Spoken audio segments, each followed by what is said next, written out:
Sciatica இந்த வலியை சரி செய்யறதுக்கு நம்ம என்ன பண்ணலாம்?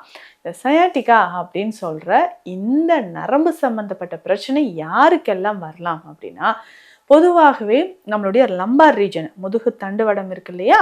ஸோ அங்க லம்பார் ரீஜன்ல இருந்து வரக்கூடிய அந்த நரம்புகள், ஸோ அந்த லம்பார் ரீஜன்ல பார்த்தீங்கன்னா ஸ்பைனல் கார்டில் அங்கேருந்து தான் நமக்கு வரும். ஸோ லம்பார் ஃப்ளக்ஸஸ் அப்படின்னு சொல்லுவோம்.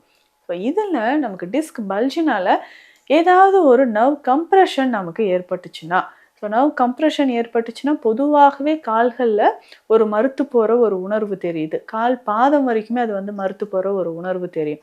இதை நம்ம சரி செய்யறதுக்கு என்ன பண்ணலாம்? ஸோ டிஸ்க் பல்ஜ் இருக்கே, உடனடியாக சர்ஜரி தான் பண்ணணுமா? இல்லை இப்படிலாம் சொல்லிட்டாங்களே இனிமேல் நடக்கவே முடியாதா? அந்த அளவுக்கு நீங்கள் பயப்படுவீங்க. ஸோ இந்த சயாட்டிகா ப்ராப்ளம் அப்படின்னு சொல்கிறது, இந்த டிஸ்க் பல்ஜ் இருக்கிறத நம்ம சரி செய்யணும். அதற்கான மருந்துகளை நீங்கள் சரியாக எடுக்கும்போது கொஞ்சம் கொஞ்சமாக உங்களுக்கு இந்த சயாட்டிகா ப்ராப்ளம், இந்த வலி நமக்கு குறைஞ்சு நரம்புகள் பலப்படும் அப்படின்னு சொல்லாங்க.